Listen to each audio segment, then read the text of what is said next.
I never thought the same hands I once held to teach him how to walk would be the ones to beat me, beating me until I was bleeding on the floor of my own home. My son Andrew broke my nose with his closed fist. He screamed that I deserved to be hit for being a selfish and cheap father. What he didn't know is that behind my supposed poverty, a fortune was hidden that would change everything forever. Before we continue, subscribe and activate the notification bell. We publish new stories every day. Leave your like and tell us in the comments what city and country you are watching from.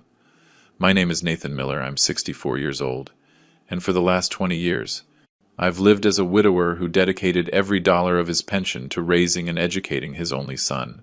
When my dear wife Helen died in 2004, Andrew was just 12 years old. I perfectly remember that gray November day. I promised her at her grave that I would do everything possible so our son would grow up to be a good man. How wrong I was. For 2 decades, I worked double shifts at the textile factory in a small city outside Chicago, all to pay for his college education. I gave up vacations, new clothes, even the necessary medications for my arthritis, all so Andrew could have a career in business administration. I sold Helen's car. I pawned her wedding ring. I even stopped going to the doctor, all to save every cent I could invest in his future. Andrew graduated in 2019 with honors. He got a decent office job downtown, and I thought I had finally fulfilled my promise to Helen. During these last few years, our relationship had been polite, but distant. He lived in his own apartment with his girlfriend, Patricia Reed, a 9-year-old nurse who worked at City General Hospital.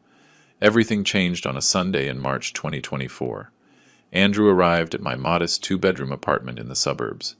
He had a smile I hadn't seen in years. Patricia was with him. She was wearing an engagement ring that shined brighter than all the sacrifices I had made for them. "Dad, we have incredible news," he told me as he sat on my old leather sofa, the one I had bought when he was a teenager. "Patricia and I are getting married in September. We want it to be a perfect wedding, something we'll remember for our whole lives." My heart filled with joy. After so many years of loneliness, I would finally have a complete family again.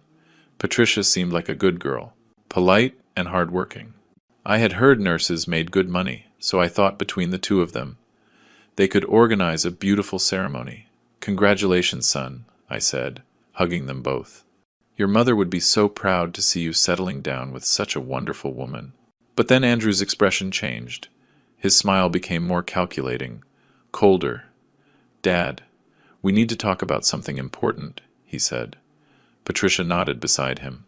"We've been planning the wedding, and between the venue, the catering, the decorations, the photographer, and everything else, we need $20,000. My world stopped completely. $20,000. That number echoed in my head like a hammer hitting steel. At that moment, I made a decision that would change our lives forever. I decided to lie about my real financial situation, to test my son's true character.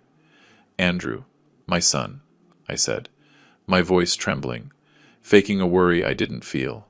"You know my pension is barely $800 a month, with house expenses, food, medicine. I don't have that kind of money." The reaction was immediate and brutal.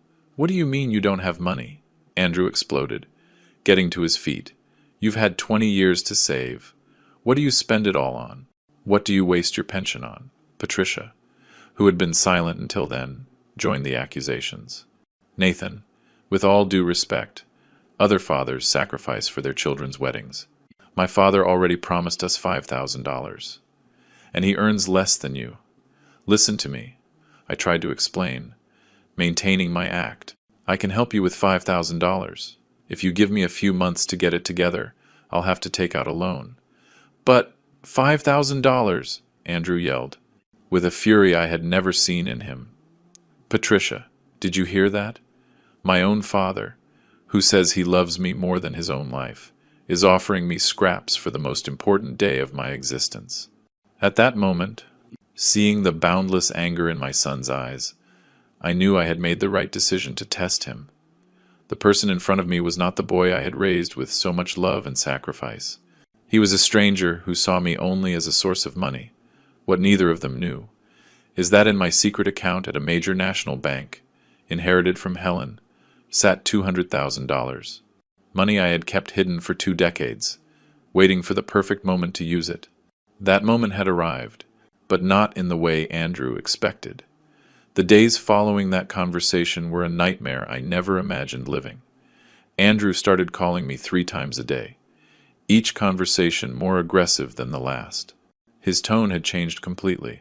He was no longer my loving son, but a stranger who spoke to me as if I were his employee. Dad, Patricia and I have been calculating the expenses. He told me during one of those phone calls. On a Wednesday afternoon, the La Favorita Hall in the next town over costs $8,000, just for the rental. The menu for 150 guests is another $7,000. The professional photographer we want charges $2,500.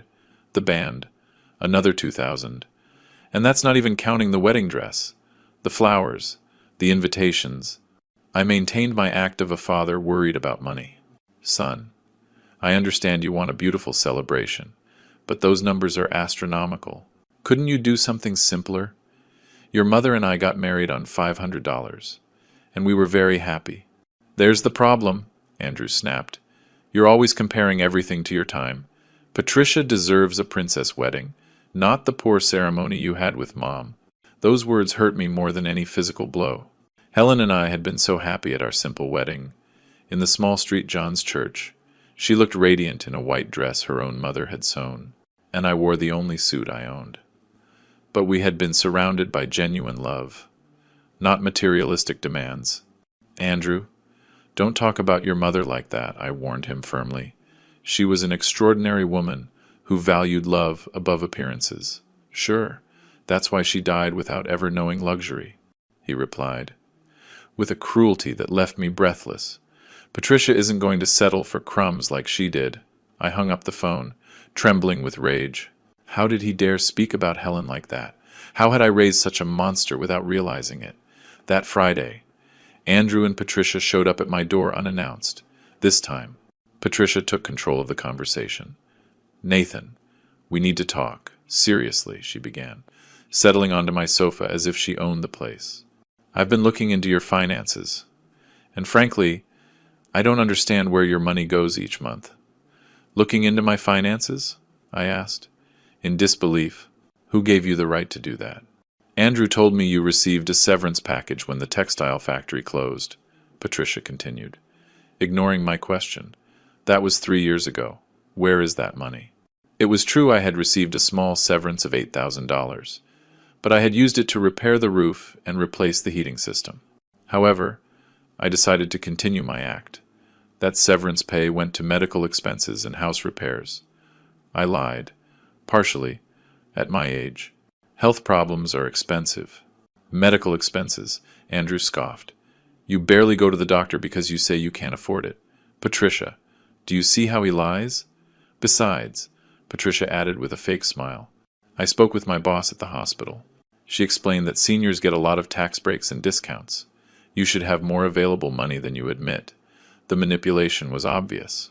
This woman had been calculating my supposed income like an auditor. I realized it wasn't just Andrew who had changed. Patricia was influencing him negatively, or maybe she had simply revealed her true ambitious personality.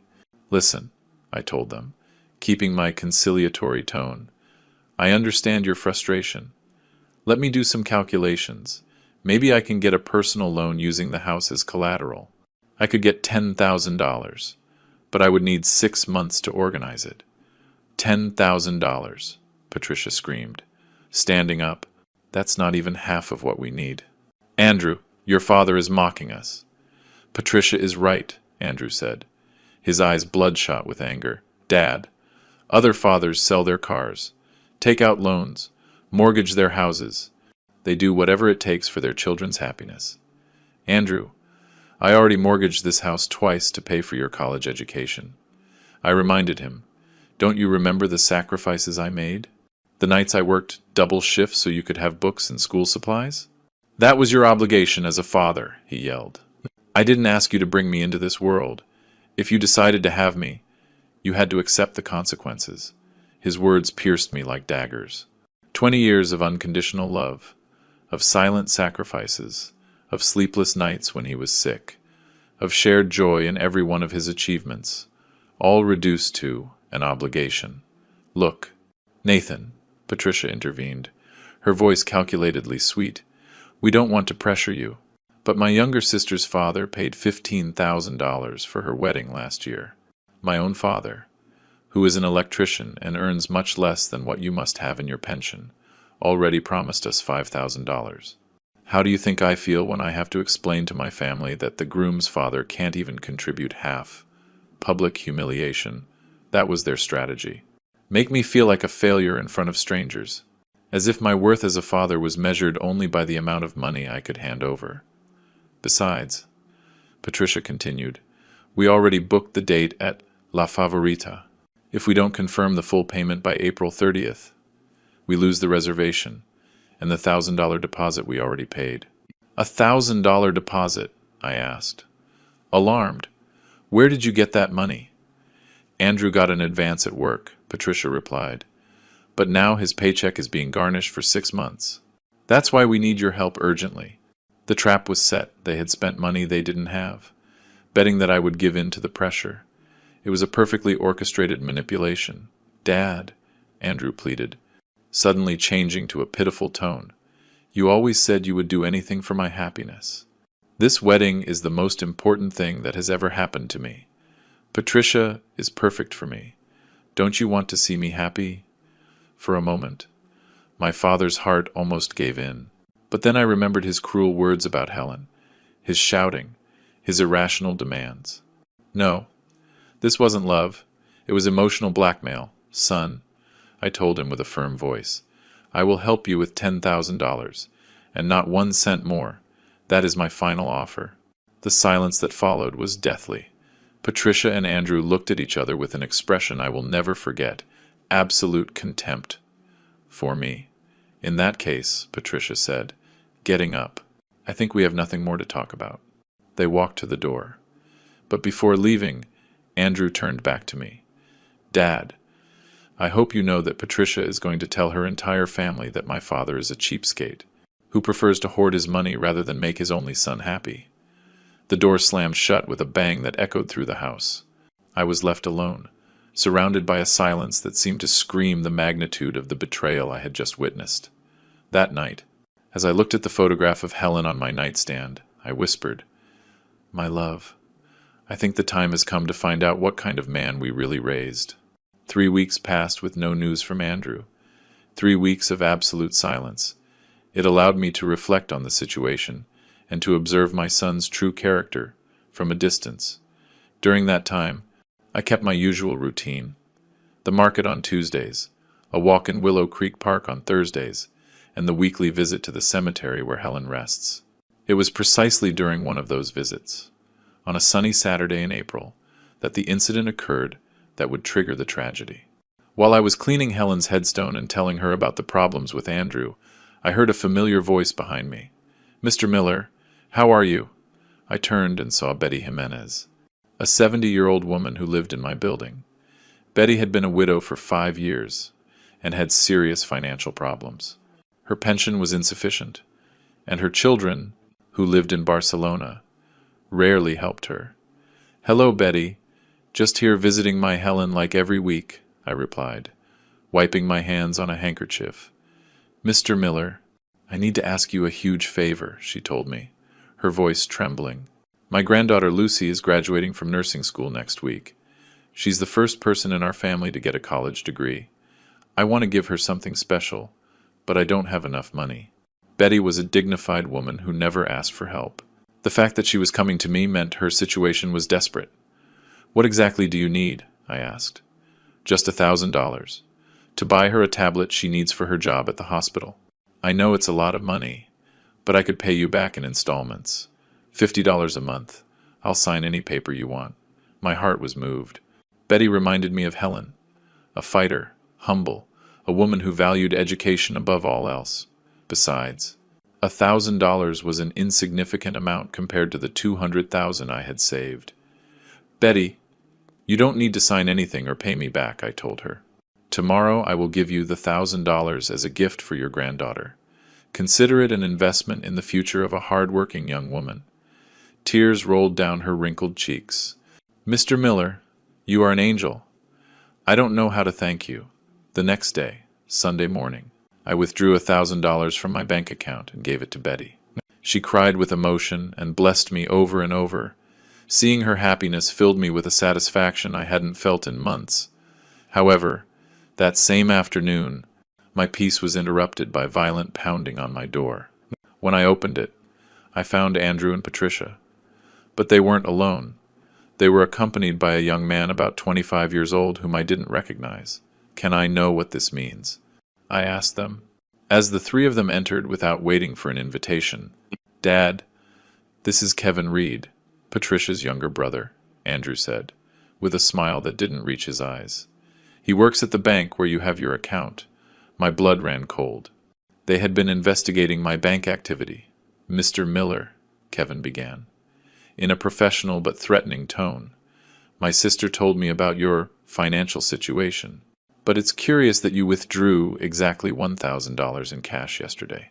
A considerable amount for someone who claims not to have money for his son's wedding." The betrayal was complete. Not only had they violated my privacy, but they had used professional contacts to illegally spy on me.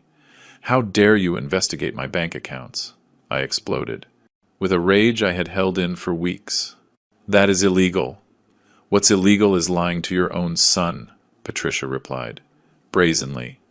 "We know you withdrew $1,000 yesterday. What did you use it for?" "My finances are my business," I responded firmly. "I don't have to explain to anyone how I spend my own money." "Yes, you do," Andrew roared, moving dangerously close to me. "I am your son. I have the right to know why you prefer to spend your money on other things before helping me on the most important day of my life." "Other things," I repeated, in disbelief. "You think $1,000 changes anything? You asked me for 20,000. "Every dollar counts," Patricia yelled. "You say you don't have money, but yesterday you spent $1,000 on who knows what." "If you're so interested," I said, finally losing my patience. I gave that $1,000 to Betty Jimenez, my neighbor, so she could buy a tablet for her granddaughter who is graduating as a nurse, a young woman who actually values education and effort. The silence that followed was deafening. The three of them looked at me as if I had confessed a crime. "You gave $1,000 to a stranger," Andrew whispered, in a voice I didn't recognize. "To a stranger who isn't even family." "Betty is not a stranger," I explained. "She is a dignified woman who raised 3 children alone, worked for 40 years as a seamstress, and now lives on a miserable pension while her own children have abandoned her. Her granddaughter Lucy is an exemplary young woman who— I don't give a damn about that old woman and her granddaughter." Andrew exploded, with a violence I had never seen. "You are my father. I am your blood. How can you give money to strangers when your own son is asking you for help?" "Andrew, lower your voice," I warned him. "The neighbors are going to hear." "Let them hear," he bellowed, out of his mind. "Let everyone know that my father prefers to help any stranger before his own family." Patricia and Kevin exchanged knowing glances. It was clear they had come prepared for this confrontation. "Nathan," Patricia said, her voice poisonous, "this proves that you do have money available. If you could give away $1,000 without thinking, it means you can help us with much more." "Exactly," Kevin added. "Mr. Miller, I've worked at the bank for 3 years. I know the spending patterns of clients. You have more money than you admit. Are you threatening me?" I asked, looking directly into Kevin's eyes. "We're not threatening you," Andrew replied with a cruel smile. "We're just opening your eyes. Dad, are you going to give us that $20,000? Or are you going to lose your only son forever? And if I refuse?" I asked, defiantly. "If you refuse," Andrew said, moving in until he was inches from my face, "you will never see us again. Patricia and I will move to another city. You will not meet your grandchildren. You will die alone and abandoned, like that pathetic old woman you gave my money to." "Your money?" I repeated in disbelief. "Andrew, that money was mine. I worked for it for 40 years. Your money should be mine," he shouted. "Out of control. When you die, it's all going to be mine anyway. But I need that money now. At that moment, something broke irreparably inside me. The mask had fallen completely. My son didn't see me as a father who deserved love and respect, but as an obstacle between him and an inheritance he considered his by right. I spoke to Andrew with a calm that surprised even me. "Get out of my house right now." "What did you say?" he asked, his eyes wide. "I said all three of you, get out of my house immediately," I repeated, pointing to the door. "I'm not going anywhere until you give me my money," Andrew roared. "Your money," I finally exploded. "You, ungrateful brat! I sacrificed my entire life for you. I worked myself to death to give you an education. I sold everything that had sentimental value so you could study. And you talked to me about your money. That was your obligation," he yelled, approaching menacingly. I didn't ask to be born. "No," I shouted back. "My obligation was to raise you until you were 18. Everything I did after that was out of love. But apparently, you don't understand what that word means." "You're the one who doesn't understand anything," Andrew bellowed. "You're a selfish, cheap old man who would rather die with his money than make his son happy. Get out of my house," I ordered. "Give me my money first. Get out." It was then that Andrew completely lost control. His eyes filled with rage, his hands clenched into fists, and for the first time in my life, I felt real fear of my own son. "You know what, Dad?" he said to me, his voice dripping with pure hatred. "You deserve to be hit for being such a selfish and cheap father. The first punch came so fast I couldn't dodge it." His closed fist hit me directly in the nose. I immediately felt the metallic taste of blood filling my mouth. The pain was indescribable, but the emotional betrayal hurt 1,000 times more. I fell backward. But Andrew didn't stop. His second punch caught me in the left eye, and the third in the ribs. Patricia was screaming, but not for him to stop. But for him to stop before someone called the police. As I fell to the floor of my own home, bleeding and gasping for air, the last thing I remember before losing consciousness were the words Andrew shouted at me. "The next time you tell me you don't have money, it will be much worse for you." Everything went black, but my mind, even in unconsciousness, was already planning the most calculated revenge of my life. I woke up in a white room that smelled of disinfectant and medicine. The sharp pain in my ribs immediately reminded me of what had happened. My left eye was swollen completely shut, and every breath felt like I had broken glass in my lungs. "Mr. Miller, please don't move suddenly." I heard a female voice beside me. A young nurse, probably Patricia's age, was checking monitors connected to my body. "Where? Where am I?" I murmured with difficulty. "You're at the Prince of Asturias University Hospital in our city," the nurse replied professionally. "Your neighbor, Betty Jimenez, found you unconscious in your building's hallway and called the ambulance. You've been here since last night. Betty, the same woman I had helped with $1,000, had saved my life." The irony was devastating. When I thought about the cruel words Andrew had said about her. "What are my injuries?" I asked, trying to sit up. But the pain stopped me. 3 fractured ribs, a severe contusion on your left eye, a minor fracture in your nasal septum, and multiple bruises on your torso, the nurse listed, writing something on a tablet. "Dr. Ramirez wants to talk to you when you feel better." As the nurse left the room, my mind began to process what had happened with terrifying clarity. Andrew had beaten me unconscious in my own home. My son, the person I had sacrificed everything for, had tried to kill me for money. But instead of feeling pain or sadness, something completely different began to grow inside me. A cold, calculating feeling that I had never experienced before, for the first time in my life.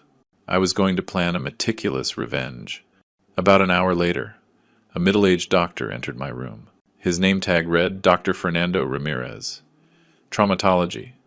"Good morning, Mr. Miller." "I'm Dr. Ramirez," he said. "Reviewing my medical chart. Your injuries are consistent with a severe physical assault. The fractures in your ribs suggest kicks or blows with blunt objects." Can you tell me what happened? Here came my first moment of strategic acting.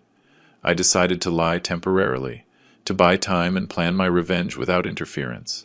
"Doctor, it was a domestic accident," I said with a weak voice. "I slipped in the bathroom and fell against the sink. and then against the floor. I'm old. My reflexes aren't what they used to be. The doctor looked at me with obvious skepticism. Mr. Miller, I've treated thousands of domestic accidents in my career. Your injuries are not consistent with a fall. The bruises on your ribs show specific patterns of direct impacts. Also, the nasal fracture indicates a direct frontal blow. Doctor, I assure you it was an accident, I insisted, maintaining my lie. I'm a clumsy man, especially when I take my arthritis medication. Dr. Ramirez didn't seem convinced, but he didn't press further. All right, Mr. Miller. However, I must inform you that per hospital protocol, any suspicious injury must be reported to the authorities. A social worker will come to speak with you tomorrow. Perfect. That would give me time to refine my strategy. That afternoon, while I was alone in my room, I began to plan every detail of my revenge. I knew Andrew would come to the hospital, probably faking concern, but really to make sure I kept quiet about what happened. I also knew I needed professional allies. During my years working at the textile factory, I had met Michael T. White, a labor lawyer who now had his own firm specializing in civil and criminal cases. Michael had helped me with some legal paperwork after Helen's death, and I had always found him to be an honest and cunning man. Using the room's phone, I called his office. White & Associates law firm. Good morning, a secretary answered. Good morning, this is Nathan Miller. I need to speak with Michael White urgently. It's a very delicate matter. One moment. Mr. Miller. Mr. White remembers you perfectly. I'm transferring the call. Nathan, how are you? It's been years. I heard Michael's familiar voice. Michael, I'm in the hospital. My own son assaulted me, and I need your professional help for a very complex case. There was a long silence before Michael responded. Nathan, this is very serious. Have you filed a police report? Not yet. I need to talk to you before making any legal decisions. But there are elements of this case that are going to surprise you. I'll be at the hospital in 2 hours, he replied. No hesitation. In the meantime, don't talk to anyone else about this. After hanging up, I focused on observing every detail of my situation. The nurses changed shifts every 8 hours. Doctors made rounds every 4 hours. Visitors could enter between 2 and 9 at night. I also began to practice my performance. When Andrew came, I needed to seem weaker and more vulnerable than I really was. I wanted him to feel secure, confident that he had intimidated me enough to keep me quiet. At 4 in the afternoon, just as I had predicted, Andrew appeared in my room. He came alone, without Patricia. His expression was a calculated mix of false concern and silent threat. Dad, how are you feeling? He asked, approaching my bed with cautious steps. Andrew, I murmured, faking more pain than I was in. My whole body hurts.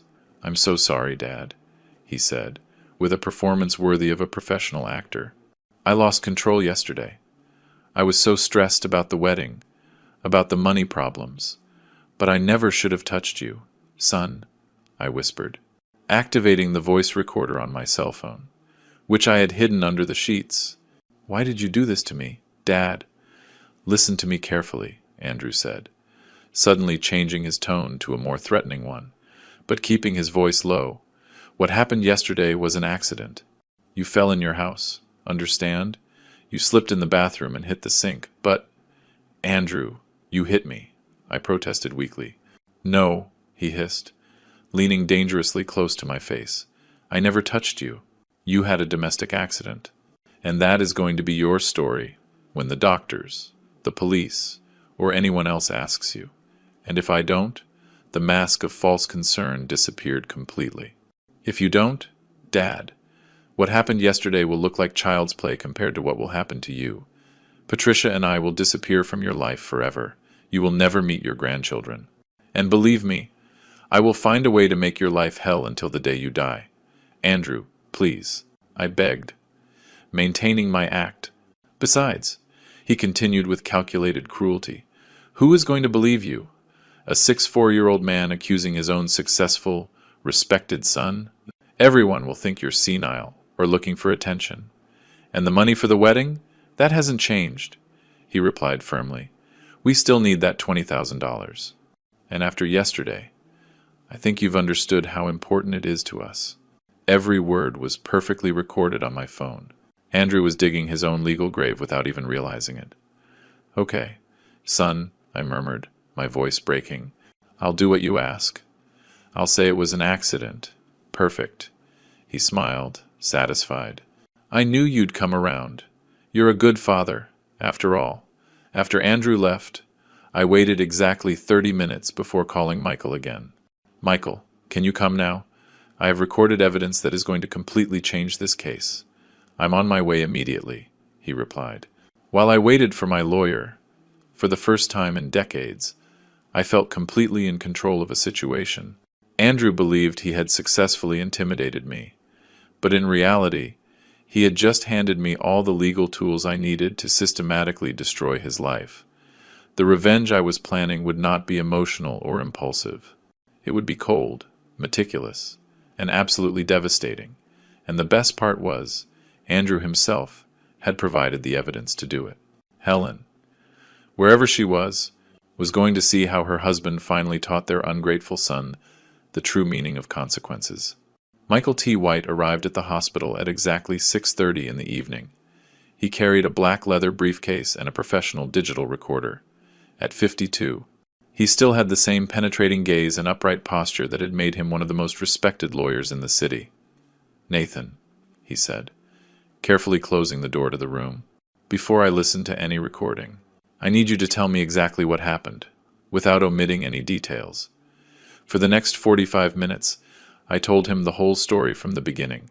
The initial request for $20,000, the illegal investigation of my bank accounts, the psychological manipulation, the help I gave Betty, and finally, the brutal beating Andrew gave me. Michael took meticulous notes in a legal pad, stopping occasionally to ask specific questions about dates, potential witnesses, and available evidence. Nathan, he said, when I finished my story, what you're describing constitutes several serious crimes: physical assault with injury, threats, domestic violence, and possibly extortion. But before we proceed, I need to hear that recording you mentioned. I played the full conversation I had recorded during Andrew's visit. Michael listened in absolute silence, his expression growing more serious as the recording progressed. My God, he murmured when the playback finished. Nathan, your son just confessed to multiple crimes on a recording that is perfectly admissible as evidence in court.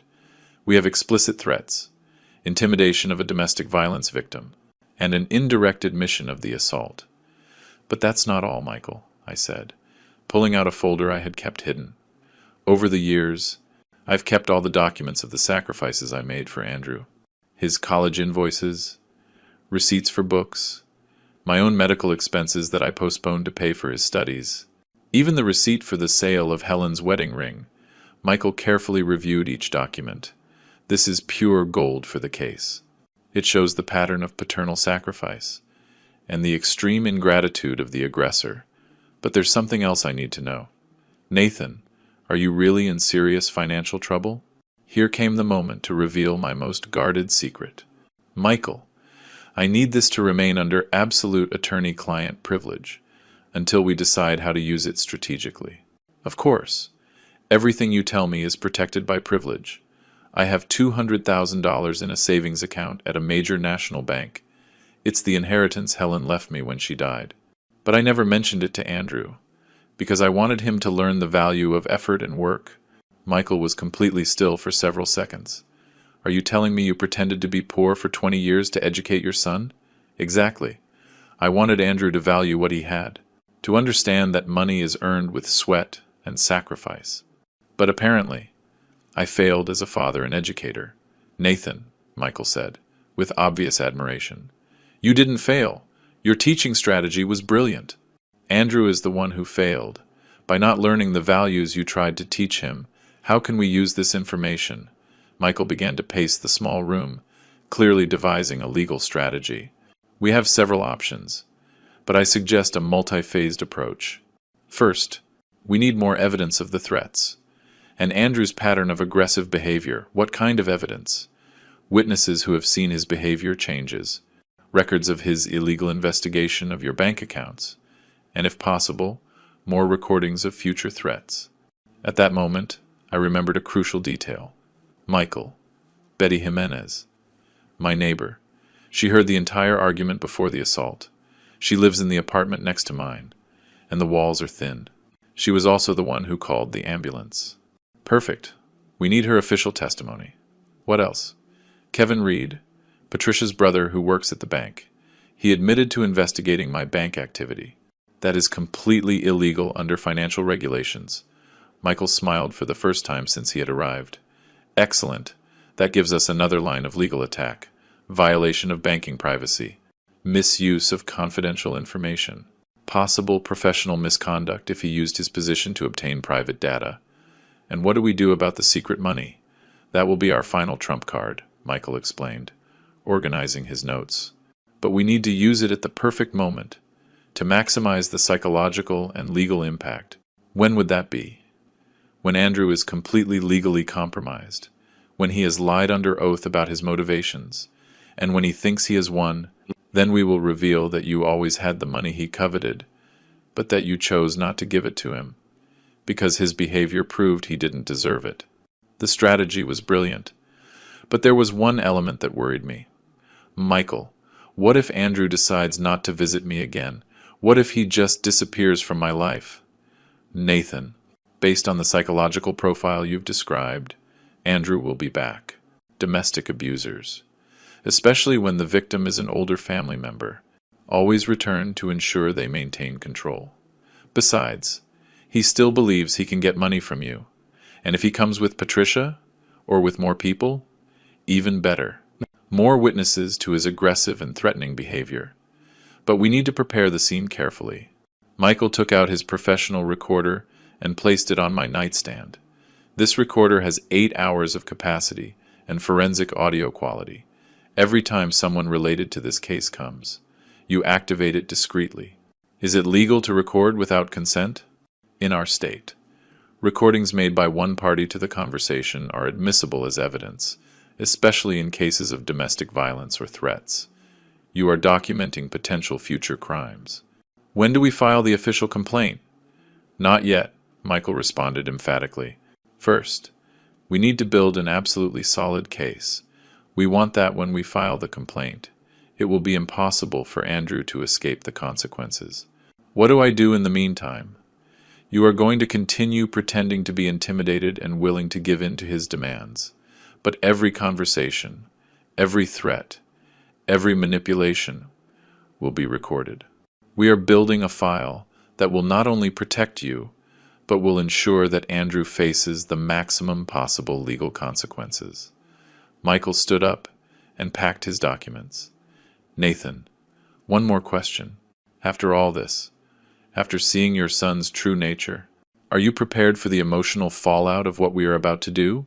Michael, I replied, with a determination I hadn't felt in years. The Andrew I raised and loved died yesterday, when he hit me in my own home. The person who came today to threaten me is a dangerous stranger who just happens to share my last name. Perfect.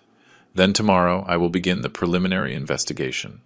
I will discreetly contact Betty Jimenez for her testimony, and I will investigate Kevin Reed's banking irregularities. And what do? You recover. You act like the intimidated victim Andrew thinks you are, and you document every future contact. When we have enough evidence, we will proceed with a lawsuit.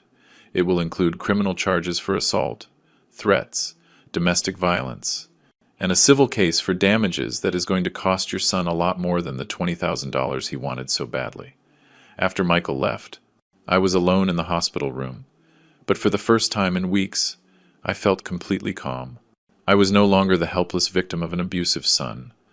I was now the architect of a legal revenge that would be as meticulous as it was devastating. That night, as I looked out the window at the lights of the city, I remembered the words Helen used to say to me when Andrew was little and misbehaved. Nathan, sometimes, true love requires harsh consequences. I had finally understood, completely, what my wife meant. The next morning, Michael called me with news that exceeded my most optimistic expectations. His voice sounded excited and professionally satisfied. Nathan, the preliminary investigation has revealed information that is going to completely change this case. He told me, Without preamble, can you speak freely now? Yes. I'm alone in the room. What did you discover? First, I interviewed Betty Jimenez this morning.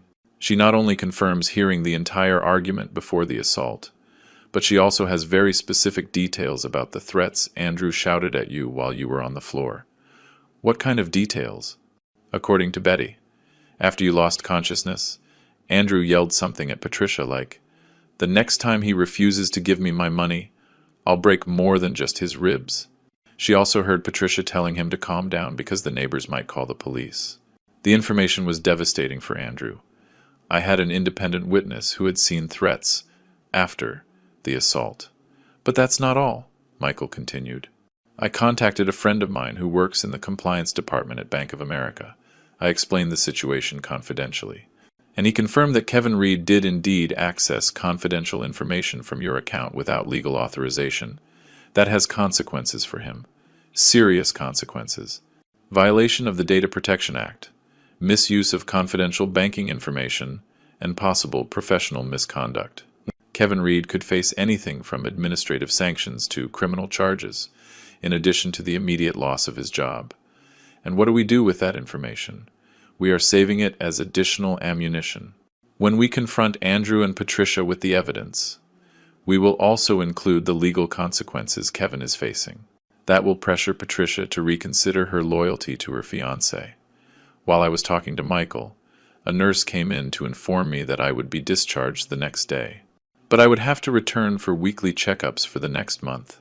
Perfect, Michael told me. When I told him about the discharge, I need you to go home and act normally. Andrew is going to come by to verify that you are sticking to your story about the domestic accident. What do I do when he comes? Continue to act like the intimidated victim, but keep the recorder activated at all times. We need more evidence of his pattern of threatening behavior. That afternoon, just as we had predicted, Andrew appeared in my hospital room. This time he was accompanied by Patricia, and they both brought flowers and a box of chocolates, obviously to create the appearance of concerned family members in front of the medical staff. "Dad, we're so happy to hear you're being discharged tomorrow," Andrew exclaimed. "With a performance worthy of a movie award. We were so worried about your accident."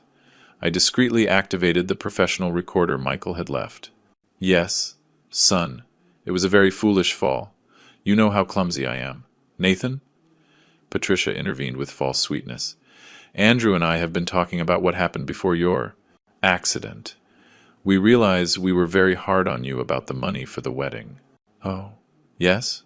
I asked, faking hopeful surprise. "Yes, Dad," Andrew continued. "We understand your financial situation is complicated, so we've decided to lower our expectations." "What do you mean?" Patricia spoke up. "We've recalculated the wedding expenses. We can have a more modest celebration with just $15,000 instead of $20,000.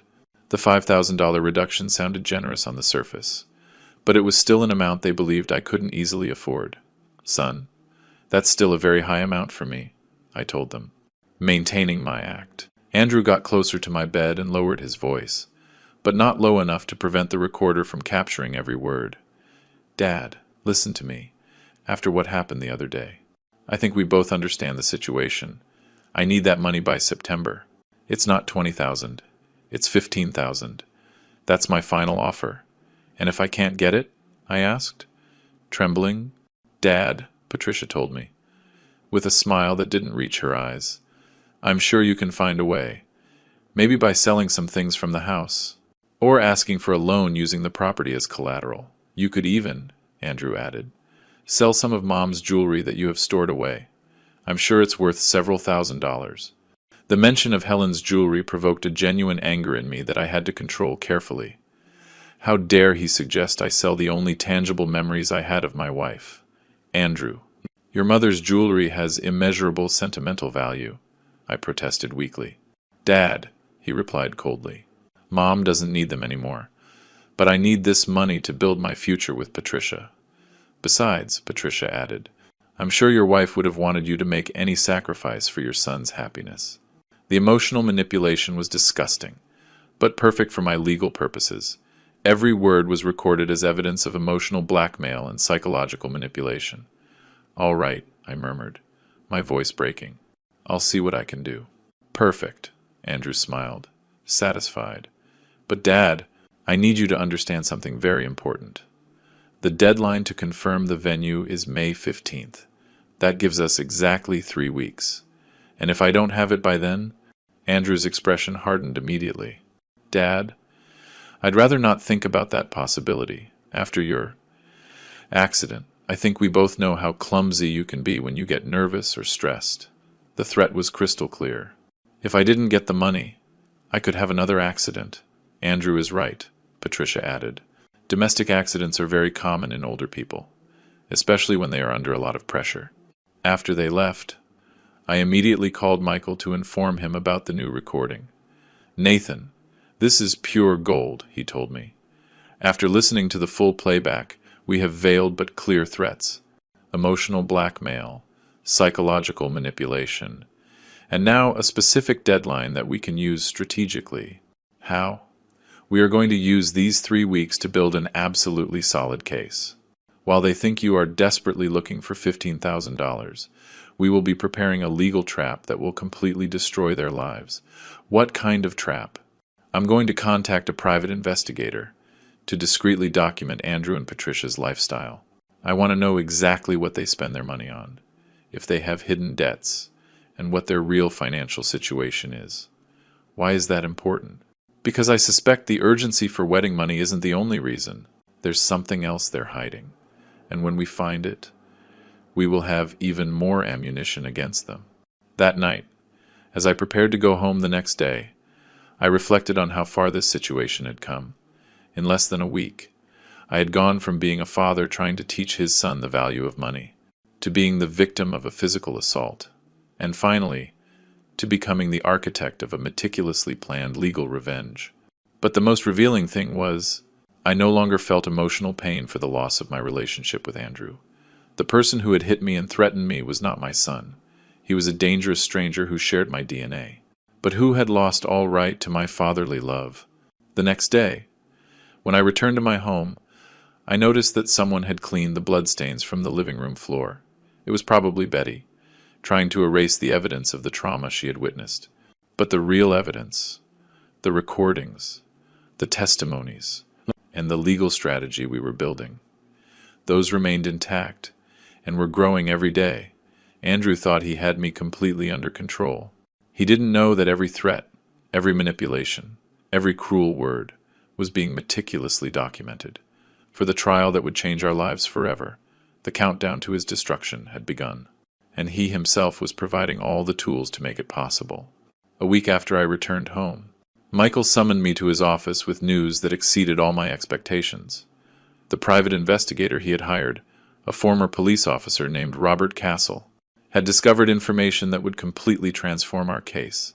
"Nathan, sit down, because what I'm about to tell you will change everything we thought we knew about Andrew and Patricia," Michael said, organizing a series of photographs and documents on his desk. What did they discover? Andrew has a secret online gambling addiction that he has been hiding not only from you, but also from Patricia. He started showing me some bank statements. In the last 8 months, he has lost approximately $17,000 on sports betting sites and virtual poker. The revelation left me completely stunned. $17,000? Where did he get that money? That's the most worrying part, Michael continued. He took out 3 different personal loans using fake income documents. He claimed to earn triple what he actually makes at his job. That means Andrew doesn't need $15,000 for a lavish wedding. He needs it desperately to pay off gambling debts that are suffocating him financially. The threats from the lenders have begun, and he is in a truly dangerous situation. Robert Castle, the investigator, intervened, showing me a series of photographs. "Mr. Miller, these images were taken last week. Your son regularly meets with 2 men that our police contacts identified as loan sharks, debt collectors for illegal loans. The photographs showed Andrew intense conversations with threatening-looking individuals in a mall parking lot. His body language betrayed fear and desperation. Does Patricia know any of this?" I asked. Absolutely nothing, Michael replied. According to our investigation, Patricia genuinely believes Andrew's financial problems are solely due to wedding expenses. He has been systematically lying to her for months. What else did you discover? Robert Castle consulted his notes. Patricia has been bragging at work about the expensive wedding they're going to have. She has told her fellow nurses that the groom's father is paying for everything, and that she is going to have the most elegant celebration at the hospital. The irony was devastating. Patricia was building her social reputation on a lie Andrew had created, while he actually needed the money to save his life from loan sharks. But there's more, Michael added, with a smile that promised even more shocking revelations. Kevin Reed, Patricia's brother who violated your banking confidentiality, also has serious problems. What kind of problems? Our contact at the bank confirmed that Kevin has been under internal investigation for 3 months for irregularities in handling confidential client information. Your case is not the only one. There are at least 5 similar complaints. What does that mean for him? It means he is going to be fired immediately, when the bank completes its investigation, probably within the next 2 weeks. In addition, he will face criminal charges for systematic violation of banking privacy. The web of lies and illegal behavior was much more extensive than I had imagined.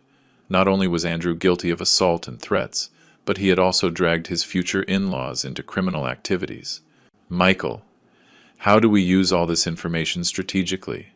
We are going to set a perfect trap, he explained, organizing the documents in chronological order.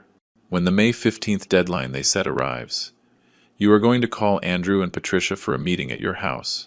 What kind of meeting? You are going to tell them you have the money, but that you want to talk about the terms of the loan. During that conversation, we are going to confront them with all the evidence we have collected. Robert Castle added, we will have hidden cameras recording the entire confrontation, and I will be monitoring from Betty's apartment to ensure your physical safety. And after, Michael smiled, we are going to simultaneously file a criminal complaint for assault, threats, and extortion, a civil lawsuit for damages, and we are going to hand over all the information about Kevin's banking irregularities to the proper authorities. But I want something more, I told them, with a determination that surprised me. I want Patricia to know exactly what kind of man Andrew is, before it's too late for her. Are you sure? Michael asked. Patricia actively participated in the threats and psychological manipulation against you. Yes, but she did it based on Andrew's lies. She believes I'm being selfish with money I don't really have. She doesn't know that Andrew is a gambling addict who is using her to pay off dangerous debts. Robert Castle nodded. Mr. Miller is right. Patricia is also a victim of Andrew's manipulations. She deserves to know the truth before she marries him. Perfect, Michael concluded. Then we will modify the strategy. During the confrontation on May 15th, we will gradually reveal all of Andrew's lies in front of Patricia. First, the gambling debts. Then, the threats against you. And finally, I continued, I will reveal to them that I always had the money they needed, but I decided not to give it to them, because their behavior proved they didn't deserve it. The following days were a strange mix of anxiety and anticipation. Andrew called me every 2 days to check on my progress in getting the money, and each conversation was more threatening than the last. Dad, I hope you're taking the deadline seriously, he told me during one of those calls. Patricia is already nervous because we haven't confirmed the venue, and I'm starting to lose patience with you. Son, I'm doing everything I can, I would reply, maintaining my act of a desperate father, but getting $15,000 isn't easy at my age. Dad, don't make me remind you what happened last time you told me something was difficult, he threatened, with a coldness that chilled my blood. Every threat was perfectly recorded on the recorders Michael had installed on my phone and in my house. The Tuesday before the deadline, Betty visited me to thank me again for the help with her granddaughter. During the conversation, she revealed a detail that would add even more drama to the final confrontation. Mr. Miller, I don't know if I should tell you this, but on Monday I saw your son Andrew talking to some very rough-looking men in the building lobby. She told me, clearly concerned. What kind of conversation? I couldn't hear everything, but one of those men told him something like, You have until Friday to bring the full amount, or the consequences will be permanent. Your son looked terrified. Mr. Miller, the information confirmed our suspicions. The loan sharks were pressuring Andrew with serious threats, and he was transferring that pressure to me through violence and emotional blackmail. Betty, would you be willing to testify about what you saw and heard? Of course, Mr. Miller, after how you helped me with Lucy. I would do anything for you. That night, as I mentally reviewed all the elements of our strategy, I realized we had built an absolutely devastating legal case. I had recordings of direct threats, testimonies from independent witnesses, evidence of bank fraud, documentation of a gambling addiction, and proof of systematic psychological manipulation. But more importantly, I had the trump card that would change everything. The $200,000 I had kept secret for 20 years, waiting for the perfect moment to use it as a life lesson. The moment had arrived. In 3 days, Andrew would discover that he had destroyed his relationship with his father, his future marriage, his professional career, and his freedom, all for money that had always been available, if he had only proven he deserved it. Justice, sometimes, has a sense of drama so perfect, it seems like fiction.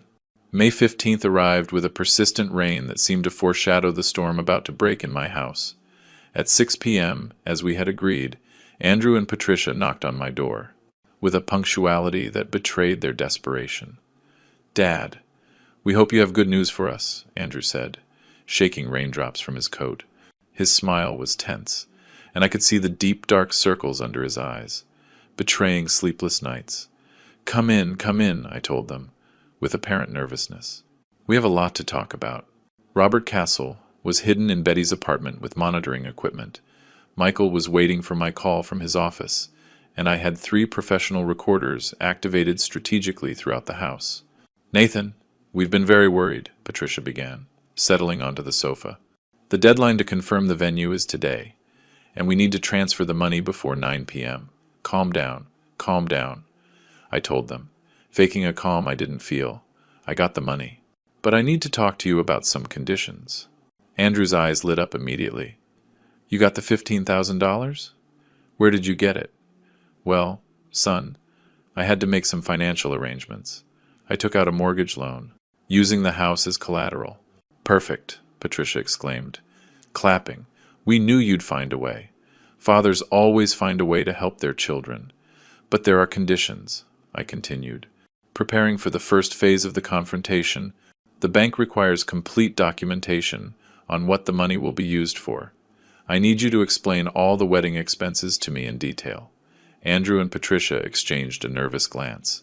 "What kind of documentation?" Andrew asked. "Invoices for the hall, catering quotes, contracts with vendors. Everything must be justified, because if I don't pay the loan back on time, I could lose the house." "Dad, why are you making things so complicated?" Andrew protested, with growing irritation. "We told you we needed $15,000 for the wedding. Don't you trust your own son?" "Of course I trust you, Andrew. But after what happened a few weeks ago, after my accident, I'm a little nervous about money issues." Patricia leaned forward. "Nathan, we understand your caution, but we really need that money today. The venue is already reserved. We've paid deposits to several vendors." "What vendors?" I asked, feigning innocence. "Could you show me the receipts?" "Receipts?" Andrew stammered. "Dad, we don't carry receipts around with us. It's just that, you see." I continued my act. The bank also asked for information about the groom's financial situation. They had to do a basic credit check. The silence that followed was telling. Andrew turned visibly pale, and Patricia looked at him with growing confusion. "Credit check?" Patricia asked. "Why do they need that?" "Well, Patricia," I explained, "when a retiree applies for such a large loan, the bank investigates if there's a risk that the final beneficiary could assume the debt in case of problems." "What do you mean by that?" Andrew asked, his voice trembling. "Andrew, the bank discovered some irregularities in your credit history." Patricia turned to her fiancé. "Irregularities? What is your father talking about?" It was the perfect moment to begin the gradual reveal. "Patricia, did you know Andrew has 3 active personal loans? totaling $17,000. What? Patricia shouted, jumping up from the sofa. Andrew, what is your father talking about? Dad, I don't know what you're talking about, Andrew lied. Desperately. That's confidential information the bank can't disclose. You're right, son. The bank didn't tell me. But a private investigator did. I pulled out the folders Michael had prepared and placed them on the coffee table. Patricia, here are bank statements, online betting records, and photographs of Andrew meeting with loan sharks. Patricia took the documents with trembling hands. As she read, her expression changed from confusion to disbelief and finally to absolute fury. $17,000 on sports betting. She read aloud, online poker? Andrew, what the hell is this? Patricia, let me explain, Andrew began, but she cut him off violently. No, don't explain anything. You've been lying to me for months. You told me we needed money for the wedding, but you really need money to pay gambling debts, Patricia. Please, calm down, Andrew pleaded. Calm down, Andrew? You've put our future at risk. For an addiction you hid from me. It was then I decided to add more fuel to the fire. Patricia, there's something else you need to know. The men Andrew is meeting with are not legal lenders. They are illegal loan sharks, who have threatened permanent consequences if he doesn't pay by Friday. Permanent consequences? Patricia whispered, in horror. Andrew, are you in physical danger because of these debts? Andrew could no longer maintain his lies. Patricia, yes, I have some problems with gambling, but this will all be fixed when my father gives us the money for the wedding. The wedding! Patricia screamed, out of her mind. There is no wedding. Andrew, I am not marrying a lying, gambling addict, who has been deceiving me for months. Patricia, please, don't do this. We can fix this together. Together? You didn't trust me enough to tell me about your problems, but you trusted me enough to manipulate your father and get money. Andrew turned to me in desperation. Dad, give them the money. You can see Patricia is going to leave me if I don't fix this now. Oh, now you need me? I asked him, with a calm that contrasted with the emotional chaos in the room. After beating me unconscious, after threatening me repeatedly, after calling me selfish and cheap. Dad, please, Andrew begged, falling to his knees. I'm sorry for everything. I was desperate. The loan sharks are going to kill me if I don't pay. Patricia, who had been watching this pathetic plea, turned to me. Nathan, your son hit you? Physically? Patricia, didn't he tell you about my domestic accident? I took out my phone and played one of the recordings, where Andrew clearly admitted the threats and the assault. Patricia's voice trembled as she listened. My God, Andrew, did you really hit your father? Patricia, he refused to help me. I was desperate. There is no excuse for hitting your father, Patricia roared. How could you do that to the man who raised you alone after your mother died? It was then that I decided to reveal my final trump card. Patricia, there is something else you both need to know. I got up and walked to my desk, where I took out the bank statements from my secret account. What is that, Nathan? Patricia asked. Patricia, these are the statements from a savings account I've maintained for 20 years, an inheritance from my wife Helen that I never mentioned to Andrew. I showed them the document.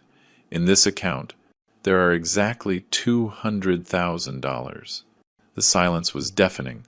Patricia took the paper in disbelief, while Andrew was completely paralyzed. $200,000? Patricia whispered. Nathan, you had this money the whole time? Always. For 20 years.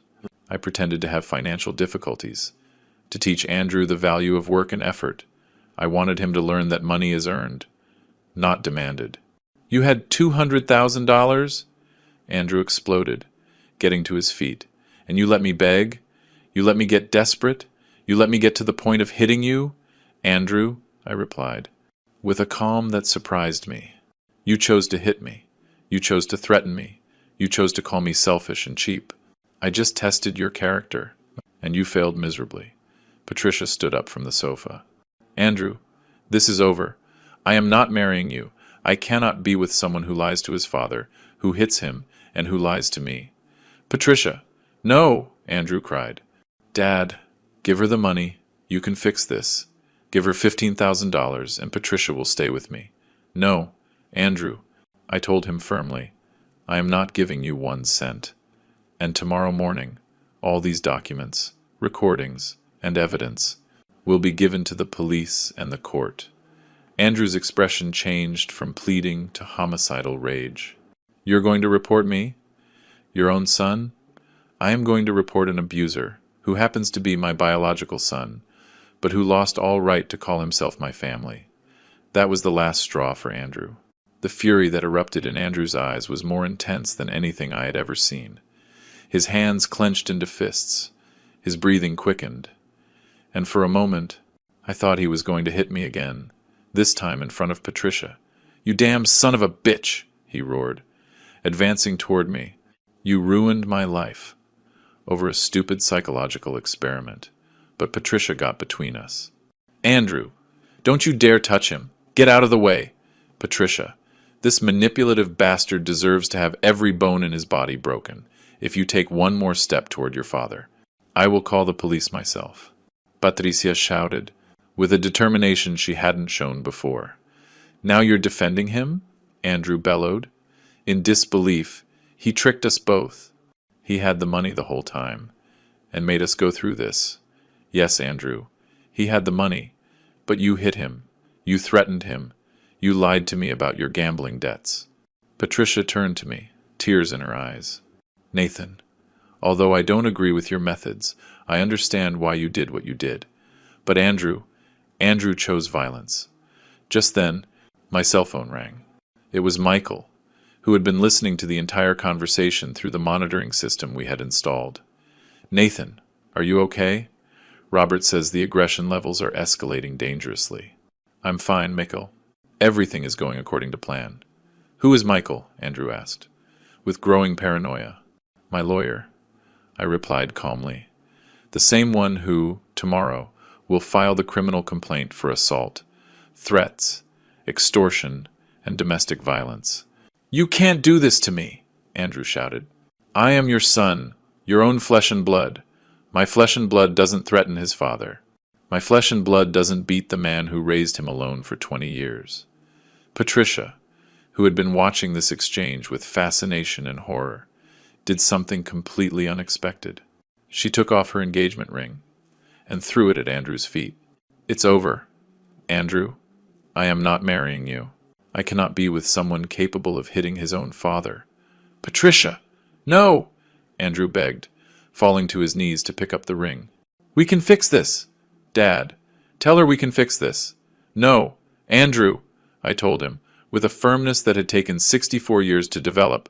Some things can't be fixed. Some lines. Once crossed, there's no coming back. Patricia walked to the door. Nathan, I am so sorry for everything that has happened. You didn't deserve to be treated like this. Regardless of your teaching methods. Patricia, wait. I stopped her. There's one more thing you need to know before you go. She paused in the doorway. What? Your brother Kevin is going to be fired from the bank next week. The internal investigations confirmed he violated the banking confidentiality of multiple clients, including me. Patricia's face fell. Kevin is going to lose his job over this, and he will face criminal charges. Violating banking privacy is a serious crime. Patricia turned to Andrew with pure hatred. Do you know what you've done? You involved my brother in your lies. Kevin has 2 small children and a mortgage. You've destroyed my family. 2. Patricia, I didn't know. Andrew started. You didn't know anything, because you only think about yourself, she shouted. You are a selfish, lying coward who hits old people. Patricia left my house, slamming the door with a violence that shook the frames. Andrew and I were left alone. He was kneeling on the floor, holding an engagement ring that no longer meant anything. Dad, he whispered, his voice broken. Can you forgive me? Can we forget all this and start over? Andrew, I replied, sitting down across from him. For 20 years, I gave you unconditional love. I sacrificed my health, my comfort, my dreams. I sold your mother's memories to pay for your college. I know, Dad, and I'm grateful. Grateful, I interrupted him. Do you think gratitude is shown with punches? Do you think love is earned with threats? I was desperate. No, Andrew. You weren't desperate. You were furious, because you couldn't control me. You were furious because I didn't immediately give in to your demands. I got up and walked to the window, overlooking the park where we had played so many times when he was a child. Do you know what the saddest part of all this is? What, Dad? That if you had come to me honestly, if you had confessed your gambling addiction, if you had asked me for help instead of demanding money, I would have given you not only the $15,000, but the professional treatment you need to overcome your addiction. Andrew stood up slowly. Can you still do that? Can we still fix this? No. Son, you lost that chance. When you decided violence was an acceptable tool to get what you wanted. Dad, please. Andrew, tomorrow morning, Michael will file the complaint. You are going to be arrested for assault, threats, and domestic violence against a senior. The recordings I have guarantee you will be convicted. And then what? You're going to let me rot in jail? You are going to face the consequences of your decisions, as you should. Andrew walked to the door, but before leaving, he turned back one last time. Dad, what about the loan sharks? If I don't pay them, they're going to do what they have to do. I replied coldly. You created that situation. You solve it. But they could kill me. Andrew, 3 weeks ago you begged me for money, claiming it was for your happiness. Then you hit me when I didn't give in to your demands. Now you're asking me to save you from the consequences of your addiction. At what point do you take responsibility for your own life? I'm your son. No, I said, with a calm that surprised me. My son died the day he hit me in this very room. You are a stranger who shares my last name. Andrew left my house that night, knowing that his life as he knew it was over. No fiancé, no wedding, no money, no family, and with multiple legal proceedings waiting for him. But I, for the first time in months, felt completely at peace. I had learned that fatherly love has limits, and that some betrayals are unforgivable. The rain had stopped, and through my window I could see the first stars of the night. Helen, wherever she was, could finally rest, knowing her husband had found the strength to set definitive boundaries. The next day, a new stage of my life would begin, a stage without Andrew, but also without the burden of carrying someone who had proven to be unworthy of my love and sacrifice. Sometimes, freedom comes disguised as loss. May 16th dawned with a clear sky, a dramatic contrast to the legal storm that was about to break over Andrew. At 9 a.m., Michael and I presented ourselves at the city police station, with a folder of evidence that was over 200 pages long. Nathan, before we go in, I want you to know this process is going to be emotionally very difficult, Michael warned me. As we walked to the main entrance, seeing your son arrested and processed won't be easy. Regardless of what he's done, Michael, I made this decision after much reflection. Andrew needs to learn that actions have consequences, especially when those actions include violence against an elderly family member. Detective Linda Reynolds, a woman about 40 years old, with 20 years of experience in domestic violence cases, received us in her office. Her expression grew more serious as she reviewed our evidence. Mr. Miller, in my 2 decades working these cases, I have rarely seen such complete documentation, she commented, examining the recordings, photographs, and testimonies. The threats are clearly recorded, the physical assault is medically documented, and the witness testimonies are consistent. Detective, what is the procedure? Michael asked. We are issuing an immediate arrest warrant for assault with injury, grave threats, domestic violence, and extortion. Based on the severity of the evidence, I will request he be denied bail. Why no bail? I asked. Mr. Miller, your son demonstrated an escalating pattern of violence. The recordings show explicit threats to repeat the assault if you did not meet his demands. That makes him a danger to your safety. 3 hours later, we received the call we had been waiting for. Andrew had been arrested at his office, in front of all his colleagues. The impact on his professional reputation was immediate and devastating. "Mr. Miller, Detective Reynolds informed me by phone. Your son has requested to speak with you. He says he has important information that could change the case." "What kind of information?" "He prefers not to say until he speaks with you directly. Are you willing to visit him in the holding cell?"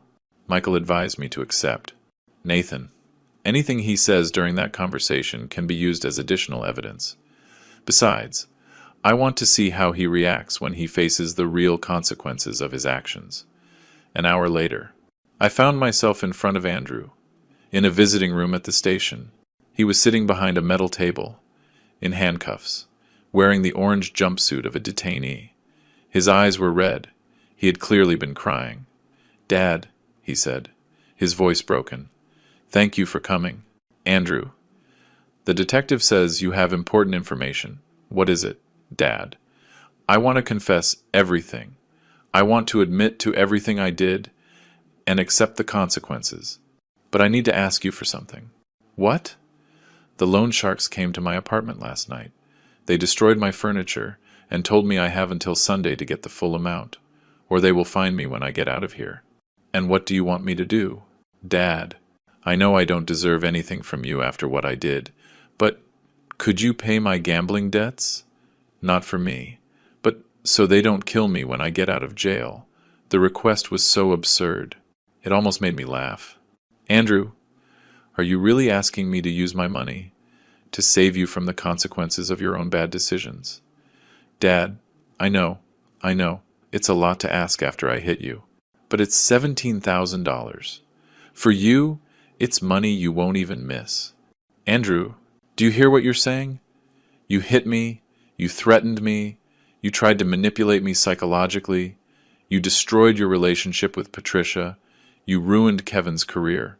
And now you're asking me to rescue you from a situation you created, but they are going to kill me.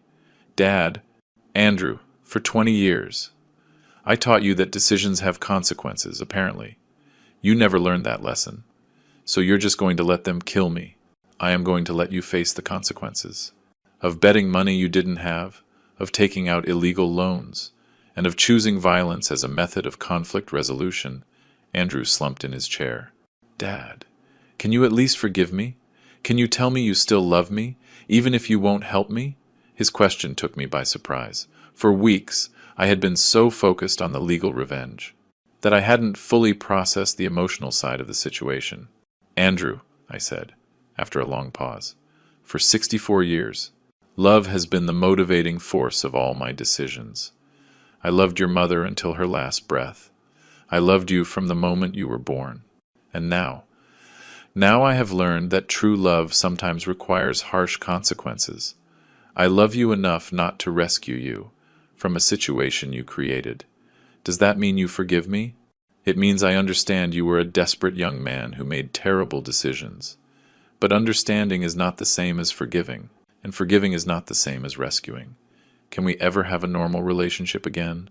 "Andrew, you beat your 64-year-old father unconscious because he wouldn't give you money. That action created an irreparable fracture in our relationship.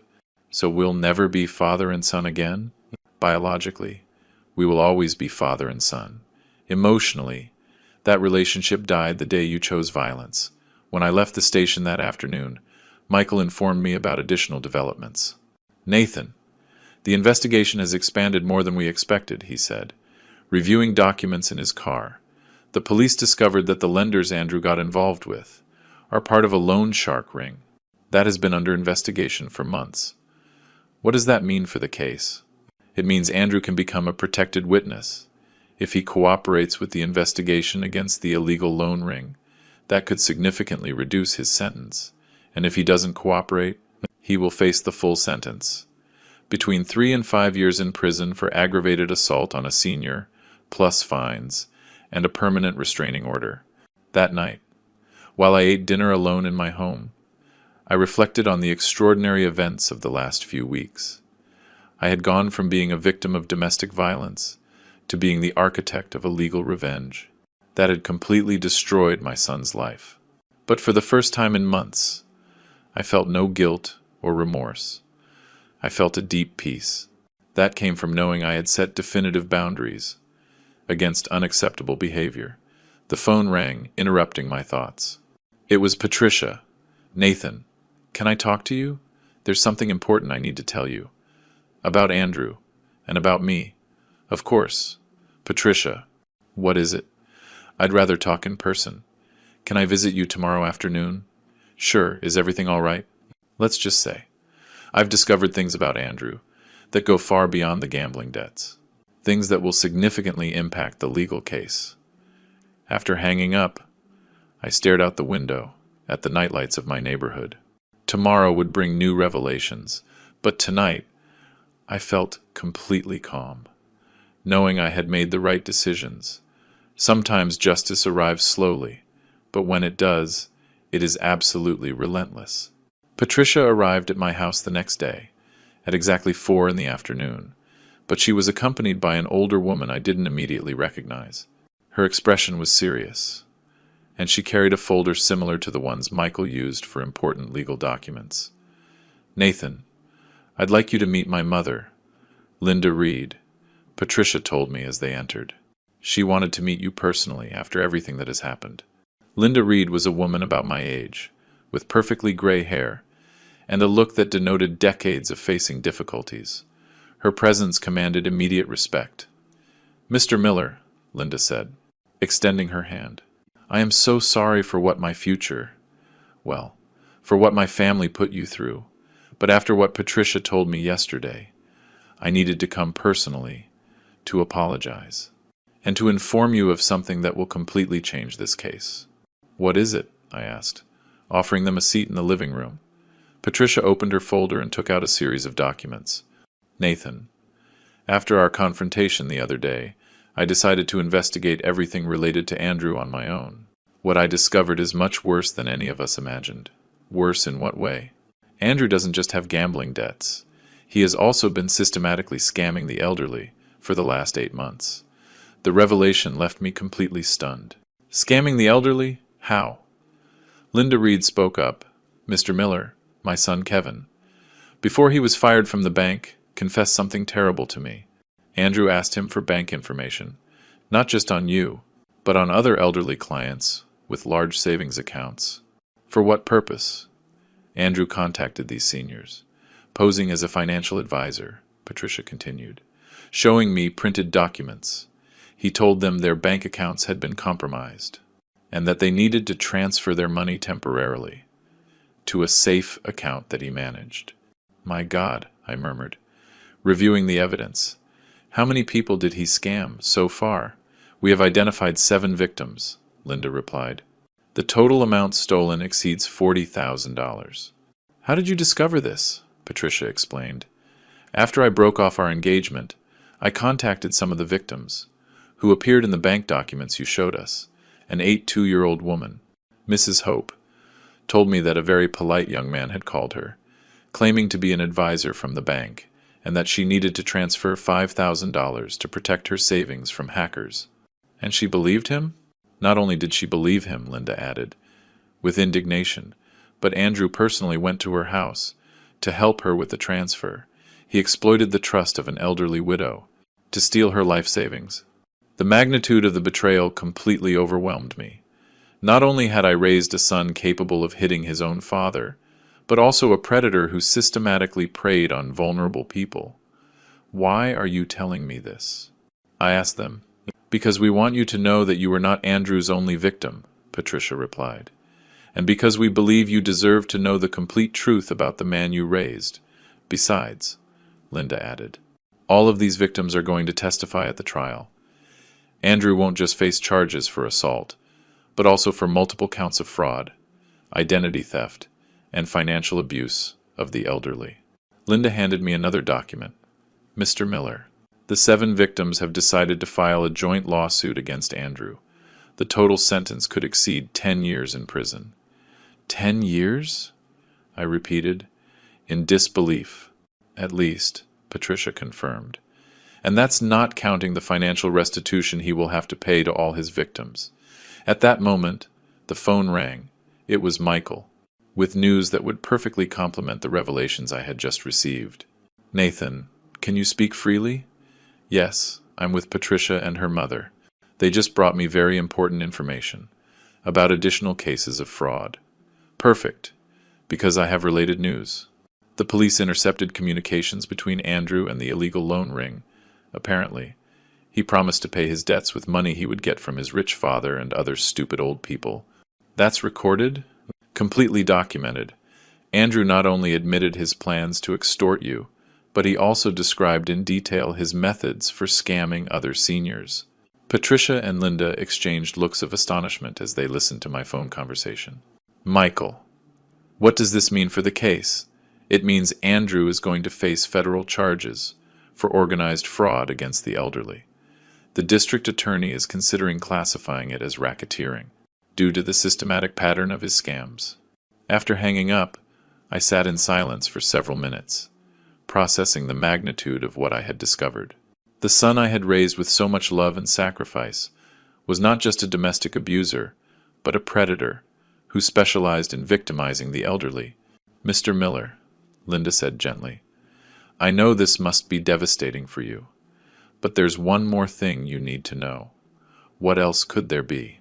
Patricia and I have been talking to the other victims. They all agree on one thing. Andrew constantly mentioned to them that he had learned about financial responsibility from his father, who was a very hard-working and honest man. What do you mean? He used your reputation and the values you taught him as a manipulation tool, Patricia explained. He told his victims he came from an honorable family, that his father had taught him to help older people with their finances. The irony was brutal. Andrew had twisted every lesson of honesty and integrity I had tried to teach him, turning them into weapons to victimize the most vulnerable. Patricia, I said, why did you decide to help me with this? You could have just walked away from this whole situation. Because you didn't deserve any of what Andrew did to you, she replied with determination, and because the other victims deserve justice. Too, Linda added, Mr. Miller, my son Kevin made a serious mistake by violating banking confidentiality, but he did it while being manipulated by Andrew. When we discovered the full truth about the scams, we understood that Kevin had also been a victim of manipulation. 3 weeks later, I found myself in the courtroom, surrounded by the 7 other victims and their families. The case had attracted media attention due to the systematic nature of the scams and the assault against an elderly family member. Andrew entered the room in handcuffs, wearing a suit he had probably bought with stolen money. His appearance had changed dramatically. He had lost weight, he had deep dark circles, and his hair was completely unkempt. When our eyes met, I saw something I hadn't seen before in his eyes. Genuine remorse. But it was far too late. The judge, the Honorable Fernando Sanchez, read the charges.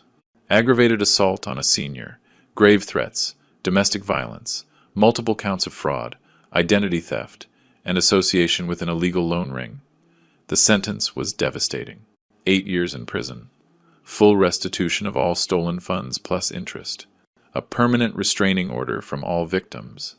And a ban on managing bank accounts for 10 years after his release.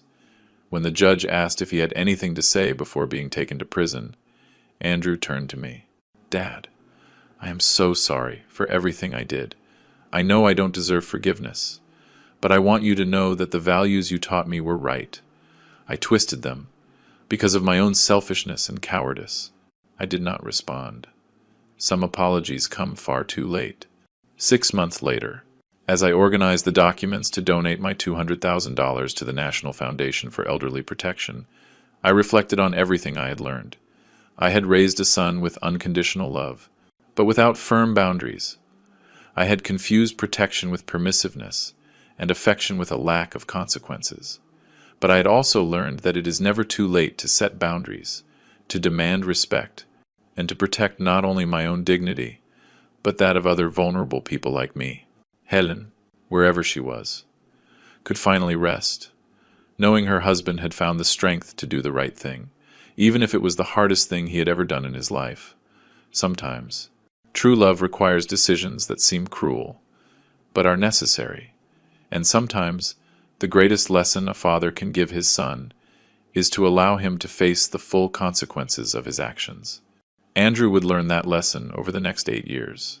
I had already learned that my value as a person did not depend on rescuing someone who had chosen to be my abuser. The story ends here, but the lesson will continue forever.